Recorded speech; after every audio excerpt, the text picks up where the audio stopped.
एक सरकारी स्कूल में बच्चे पढ़ रहे थे। धीमी बारिश की बूंदें जमीन पर बरस रही थी। तभी स्कूल में एक जिला कलेक्टर की गाड़ी सायरन देते हुए आवाज़ सुनकर स्कूल में उपस्थित सभी स्टाफ और बच्चे हैरान हो जाते हैं कि इतने बड़े अधिकारी इस स्कूल में आज क्यों आ गए।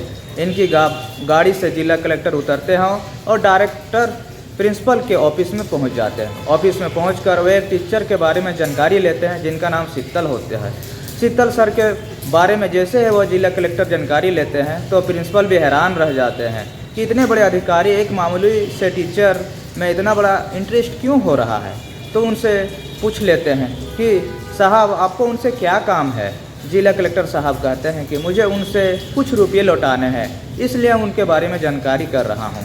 तो प्रिंसिपल बताते हैं वो तो यहाँ से काफ़ी समय से ही रिटायर हो गए हैं, अब वो वहाँ पढ़ाने के लिए भी नहीं आते हैं, लेकिन मैं आपको उनका एड्रेस दे सकता हूँ, आप उनसे घर जाके मुलाकात कर सकते हैं। साहब कहते हैं ठीक है, आप जल्दी से उनका एड्रेस मुझे दे दो। तो ये बात सुनने के बाद प्रिंसिपल सर और भी ज़्यादा उत्सुक हो जाते हैं और जानने के लिए भी आखिर इतना बड़ा अधिकारी इस टीचर से मिलने के लिए इतना बेचैन क्यों है।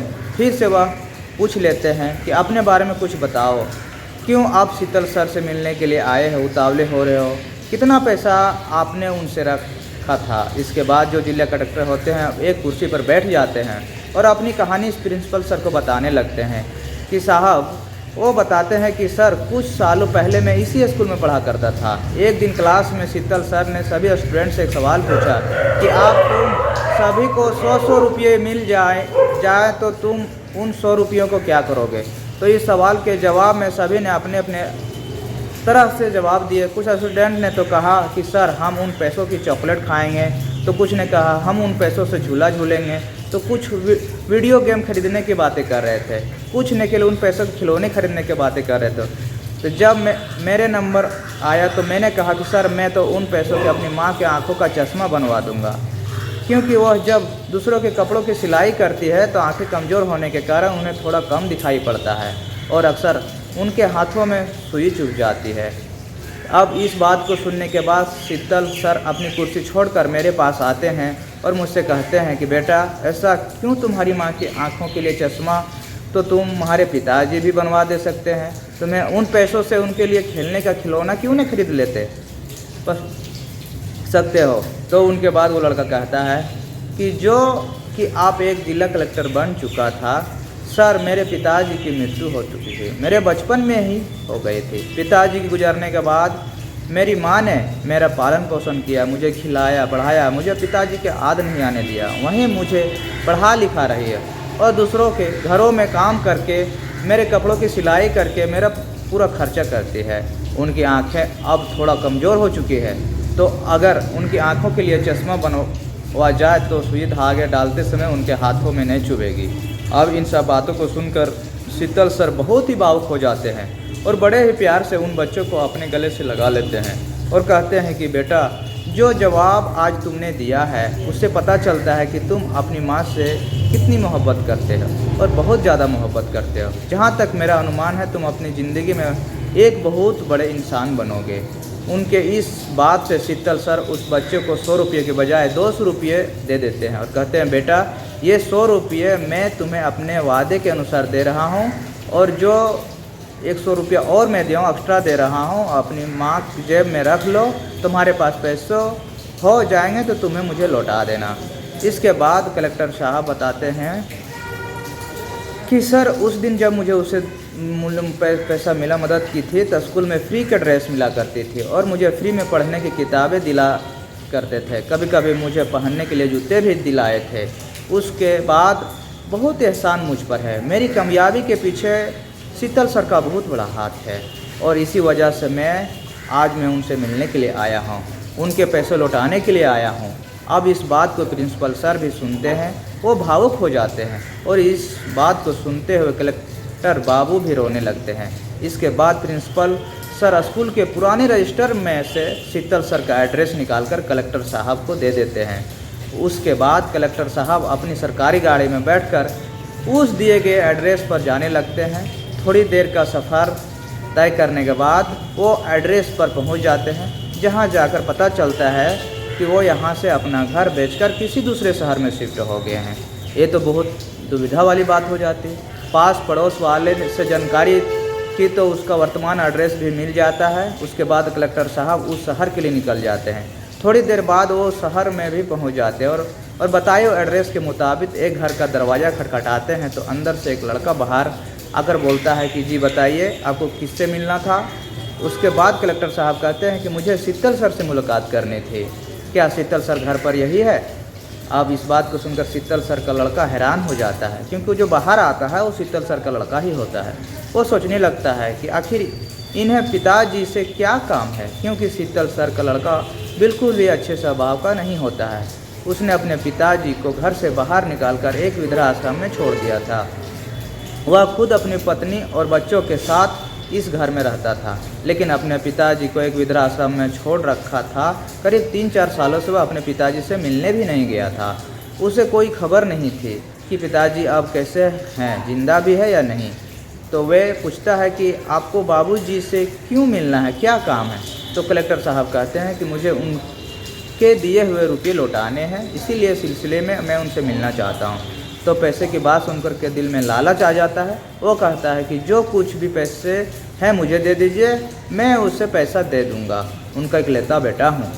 लेकिन जिला कलेक्टर साहब उनकी कोई बात नहीं सुनते और जिद करते हैं कि मुझे सच सच बताओ वो फ़िलहाल रहते कहाँ हैं। तो फिर शीतल सर का बेटा सच्चाई उगल ही देता है कि उसने अपने पिता को आश्रम में छोड़ दिया है।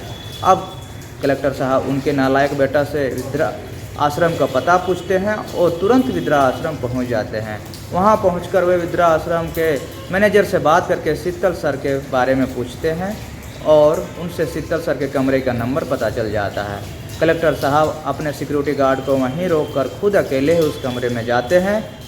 वहाँ जाकर देखते हैं शीतल सर कमरे में एक बेड पर लेटे हुए हैं और देखने में बहुत बीमार और कमज़ोर दिखाई देते हैं। उनके पास जाकर कलेक्टर साहब उनके पैरों को छूते हैं और शीतल सर को कहते हैं, बेटा कौन हो तुम, मैंने तुम्हें पहचाना नहीं, यहाँ मुझसे मिलने क्यों आए हो। इतना कहते हुए वो बिस्तर से उठकर बैठ जाते हैं। तो कलेक्टर साहब कहते हैं कि सर मेरा नाम अनमोल है और एक समय था जब मैं आपके पास सरकारी स्कूल में पढ़ा करता था और वहाँ के शिक्षक आप थे। तो शीतल सर अपने दिमाग पर थोड़ा जोर डालते हैं। उनकी याददाश्त अब कमज़ोर हो चुकी थी, लेकिन वो उसे पहचान जाते हैं कि वही लड़का जिसको मैंने 200 रुपये दिए थे इसकी माँ की आंखों का चश्मा बनवाने के लिए। तो वो एकदम से कहते हैं, अच्छा बेटा तुम वही हो जिसको मैंने 100-200 रुपये दिए थे चश्मा बनवाने के लिए। तो इस पर अनमोल कहते हैं, हाँ सर मैं वही लड़का हूँ जिसको अपने 200 रुपये और कहा था 100 रुपये चश्मा बनवा लेना और 100 रुपये अपने पास रखना, जब तुम्हारे पास पैसे होंगे तो मुझे लौटा देना। आपने कई दफ़ा मेरी इस तरह से सहायता की थी और मैं आज आपके उन्हीं पैसों के लौटाने के लिए आया हूँ। अब इस बात को शीतल सर सुनते हैं तो उनकी आंखों नम हो जाती है और आंखों से आंसुओं की लड़ी टपकने लगती है। शीतल सर को रोता देख अनमोल थोड़ा सा भावुक हो जाता है, हैरान हो जाता है, उनकी आंखों में भी आंसू आ जाते हैं। तो वह उनसे पूछता है कि सर आप ऐसे क्यों रो रहे हैं। उसके बाद शीतल सर अपनी आप बीती ज़िंदगी की कहानी पूरी सुनाने लगते हैं। कलेक्टर अनमोल को बताने लगते हैं। वो बताते हैं कि बेटा उस समय मैंने सिर्फ तुम्हें 200 रुपये दिए थे जो कि आज तुमने इतने याददाश्त के साथ मुझे याद किया, और एक अपनी सगी औलाद है जिनको मैंने अपना सारा पैसा अपना सारा जायदाद दे दिया, जो मुझे यहाँ तक लाके खड़ा कर दिया, इस वृद्धा आश्रम में मुझे फंसा दिया। एक तुम की बेटा कि जिसने मेरे पैसे दिए और आज तुम पैसे लौटाने के लिए यहाँ आए हो। अब अनमोल उनके आंसुओं को साफ करते हुए उन्हें दिलासा देता है। तो शीतल सर अनमोल से उसका हालचाल लेते हैं और पूछते हैं, बेटा अब तुम कहते हो। तो अनमोल बताता है कि सर मैंने आगे भी अपनी पढ़ाई को जारी रखा और मेहनत मजदूरी करके अपनी फ़ीस को जमा करता रहा, खूब लगन के साथ पढ़ाई की और आज एक जिला कलेक्टर बन गया हूँ। अब शीतल सर ने ये बात सुनते ही तो अनमोल की पीठ थपथपाई और कहते हुए, शाबाश बेटा तुमने बहुत अच्छा किया जो अपनी पढ़ाई को जारी रखा और एक कामयाब इंसान बन गए। अब इसके बाद दोनों बहुत देर तक बातचीत की बैठते करते बातचीत ख़त्म करने के बाद जो अनमोल होता है वह शीतल सर से कहता है कि सर अब आप सभी सामान बैग में पैक कर लीजिए और मेरे साथ चलिए। इस बात को सुनकर अचंभे में पड़ जाते हैं। वह पूछते हैं कि बेटा अनमोल, मुझे यहाँ वृद्धा आश्रम से कहाँ लेकर जाना चाहते हो? तो कलेक्टर साहब कहते हैं कि कहीं नहीं सर, आपको एक अच्छी जगह पर ले जा रहा हूँ जहाँ आपको होना चाहिए। इसके बाद अनमोल वृद्धा आश्रम के मैनेजर से बात करके उन्हें वहाँ से लेकर अपनी गाड़ी में बिठाता है और सीधा अपने घर को तरफ चले देता है। घर पहुँचता है तो दोस्तों, कलेक्टर साहब का बहुत ही बड़ा एक घर होता है। घर के अंदर उनके 2 बच्चे खेल रहे थे। जैसे ही उनकी गाड़ी सायरन देते हुए घर के बाहर गेट पर आती है तो दोनों बच्चे बाहर भागते हुए आते हैं कि पापा आ गए हैं, पापा आ गए हैं। इसके बाद अनमोल अपनी गाड़ी से उतरता है और साथ में ही शीतल सर को भी गाड़ी से उतार लेता है और कहता है कि सर, आज के बाद यही आपका अपना घर है, अपना समझिए, साथ रहेंगे, ना कि वृद्धा आश्रम में। अब जैसे ही शीतल सर अनमोल के मुंह से इतनी बड़ी बात सुनते हैं तो हैरान रह जाते हैं और बहुत ज़्यादा भावुक हो जाते हैं और उनकी आंखों में भर भर के आंसू आ जाते हैं। फिर जिला कलेक्टर साहब उन्हें अपने गले से लगा लेते हैं और चुप कराते हैं। इतने में अनमोल की माँ और पत्नी भी बाहर आ जाती है। उसके बाद ये सब लोग शीतल सर को भी अपने साथ घर के अंदर ले जाते हैं। अनमोल उन्हें अच्छे से नहलाता है, नए कपड़े पहनाकर उन्हें बहुत बढ़िया से अपने घर में रखता है। कलेक्टर साहब की माँ और उसकी पत्नी को शीतल सर के बारे में सब कुछ मालूम था कि कभी को उन्होंने हमारे बेटे की पढ़ाई में बहुत मदद की थी और माँ का चश्मा बनवाने के लिए भी 100 रुपये दिए थे। हर तरह से उन्होंने अनमोल की सहायता की थी, तो इसलिए उनकी माँ और पत्नी भी बहुत भावुक हुई और उस इंसान को, उस शिक्षक को देखने के लिए बेताब थी। आज वो जब घर पर आई तो बहुत मान सम्मान करती है। कलेक्टर साहब शीतल सर की बात अच्छे से देखभाल करके उनके दोनों बच्चों के साथ खूब मौज मस्ती साथ खेलते थे और धीरे धीरे उनका स्वास्थ्य भी अच्छा होता जाता है, क्योंकि सभी लोगों ने उन्हें बहुत प्यार और मान सम्मान दिया। अब जब शीतल सर कभी अकेले में बैठकर अपने बेटे के बारे में सोचता है और फिर इस बेटे के बारे में सोचते हैं जिसको केवल कभी 100 रुपये देकर मदद की थी और आज उसने उन पैसों की कीमत को कुछ ऐसे अदा किया, जब भी वो इन सब बातों के बारे में सोचते तो उनकी आंखें भर आती। लेकिन कलेक्टर साहब उन्हें कभी भी ऐसा कोई बात महसूस नहीं होने दी। समय ऐसे ही बीतता गया। अब जो शीतल सर का लड़का होता है वह जिस जॉब को करता था वो उसे कुछ धुंधली करने की वजह से उस पर केस दर्ज हो जाता है और उसे ये बात भी पता थी कि उसके पिताजी अब वृद्धा आश्रम में नहीं रहते बल्कि एक कलेक्टर के घर में रहते हैं। वो अपने बचाव के लिए सीधा कलेक्टर साहब के घर पर पहुंच जाता है। वहां पहुंचने के बाद बाहर गार्ड से कहता है कि इस घर में मेरे एक बूढ़े पिताजी रहते हैं, मुझे उनसे मुलाकात करनी है। उसके बाद सिक्योरिटी गार्ड कहता है कि आप 2 मिनट बाहर ही खड़े रहिए, अंदर बात कर के आता हूँ। अंदर जाकर वो गार्ड शीतल सर से बताता है कि एक नौजवान लड़का आया है जो खुद को आपका बेटा बता रहा है और आपसे मिलना चाहता है। तो वो सिक्योरिटी गार्ड से कहता है कि तुम उससे जाकर कह दो कि मेरा कोई बेटा नहीं है, मेरा बेटा तो बहुत समय पहले ही मर चुका है। मेरा बेटा उसी दिन मर गया था जिस दिन वो मुझे वृद्धा आश्रम छोड़कर गया था। मेरे लाख मना करने के पर भी एक ना सुनी थी, मेरी भावनाओं का खिलवाड़ किया था। अब सिक्योरिटी गार्ड बाहर आता है और उनके बेटे से ऐसा ही बोल देता है। अब उनका बेटा ये सब बातें सुनता है तो बहुत ही शर्मिंदा हो जाता है, लेकिन वो भी कोशिश करता है कि किसी भी तरह से अपने पिताजी से मिलना चाहिए। इसलिए वो बाहर से ही खड़ा होकर अपने पिताजी को आवाज़ें लगाने लगता है। कहता है कि पिताजी मेरी बात को सुनिए, मैं आपका बेटा हूँ, यहाँ बाहर खड़ा हूँ। इसके बाद शीतल सर बाहर आते हैं और आकर कहते हैं कि कौन सा बेटा, किसका बेटा? मेरा बेटा तो कुछ दिन पहले मर चुका है, जिस दिन वह मुझे अकेला विश्राम आश्रम में छोड़ गया था। मैंने तुमसे कितनी ही मन्नत क्यों ना किया,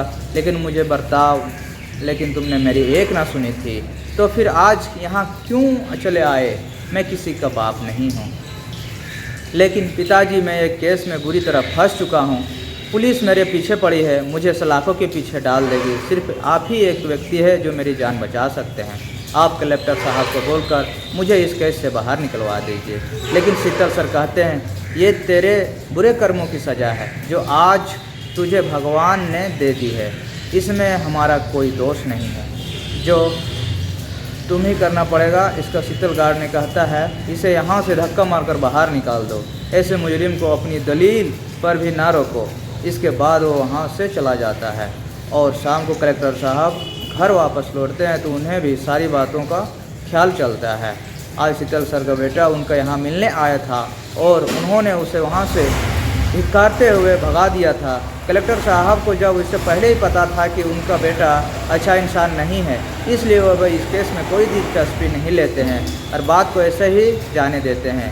इस सब के बाद शीतल सर अपने शिष्य के साथ ही बड़ी खुशी खुशी अपना जीवन व्यतीत कर देते हैं। तो दोस्तों, ये थी आज की कहानी, जिस कहानी में एक टीचर अपने स्टूडेंट को 100 रुपये देकर उसकी सहायता की और उन 100 रुपयों के बदले उस लड़के ने बड़े ही बेहतरीन तरीके से अपने जीवन में उन पैसों का एक कर्ज चुकाया जो उस बूढ़े शीतल सर को अपने घर लाकर उसका जीवन बर्बाद होने से बचा लिया। दोस्तों, अगर आपको कहानी पसंद लगी हो तो मेरे चैनल को सब्सक्राइब कीजिए, लाइक कीजिए, क्योंकि आपका एक लाइक से मुझे बहुत खुशी मिलती है। धन्यवाद।